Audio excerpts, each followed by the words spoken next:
अमिताभ, इस बार भारतीय जनता पार्टी और एआईडीएमके में भी गठबंधन हो गया है।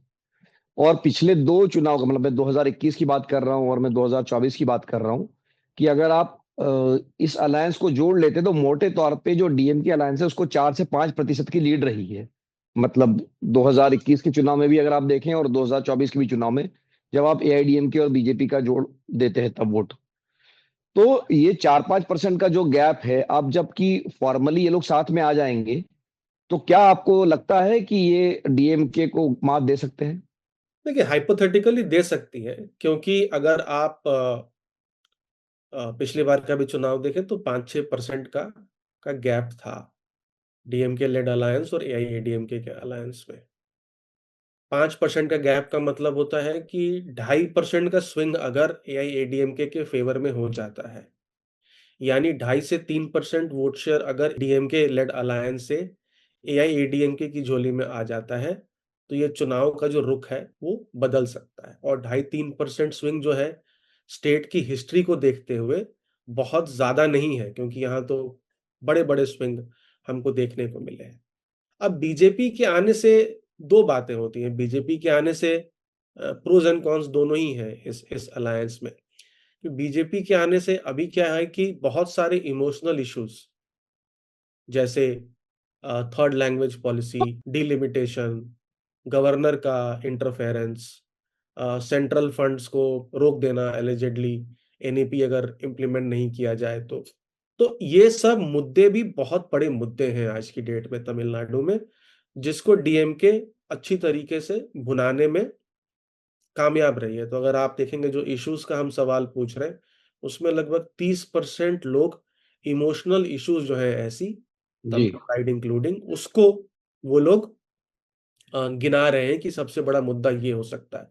तो बीजेपी एक तरफ साउथ में मजबूत है, अर्बन सेंटर्स में मजबूत है, नेशनल पार्टी है, रिसोर्सेज उसके पास है, तो एक विजिबिलिटी है उसके पास, तो ये सब बेनिफिट्स या एडीएमके को आते हैं इस अलायंस से।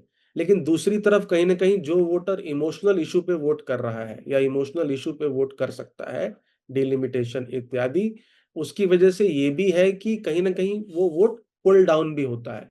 तो दोनों ही बातें हो रही हैं अभी एआईएडीएमके के साथ और बीजेपी अलायंस की, कि कुछ एस्पेक्ट्स पर वो पॉजिटिव है, वो अलायंस वो प्रॉप अप करेगा एआईएडीएमके के वोट शेयर को, और कुछ एस्पेक्ट्स पे वो पुल डाउन भी कर रहा है। अब ये इमोशनल इश्यूज जो हैं, ये जो अभी 30% के करीब आ रही हैं मिला करके, ये 2024 तक डीएमके इसको सस्टेन कर पाता है या नहीं, या ये 70% जो ब्रेड एंड बटर इश्यूज हैं, जो corruption, law and order, alcoholism etcetera etcetera, ये मुद्दे हावी हो जाते हैं और ये इमोशनल इश्यूज कम हो जाए। तो इस ये emotional issues versus bread and butter issues रहेगा।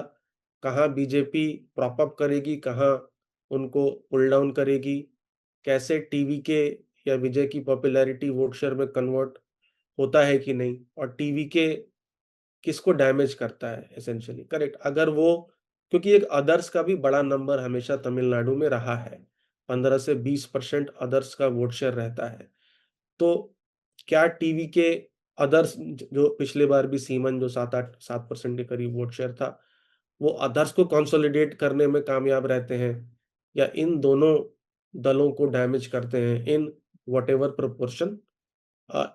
इन सब बेसिस पे अल्टीमेटली डिसाइड होगा कि ये चुनाव कौन जीतेगा। अभी भी 8-9 महीने हैं, इसलिए हमने इस सर्वे में लार्जली थीमेटिक क्वेश्चंस पूछे हैं, क्योंकि वोट शेयर, सीट शेयर सवाल जो है, वो अभी के लिए हमें लगता है कि काफ़ी अर्ली है तमिलनाडु जैसे राज्य में। हाँ, बिहार में अगर आप कर रहे हैं, तो शायद आप वो क्वेश्चंस पूछ सकते हैं।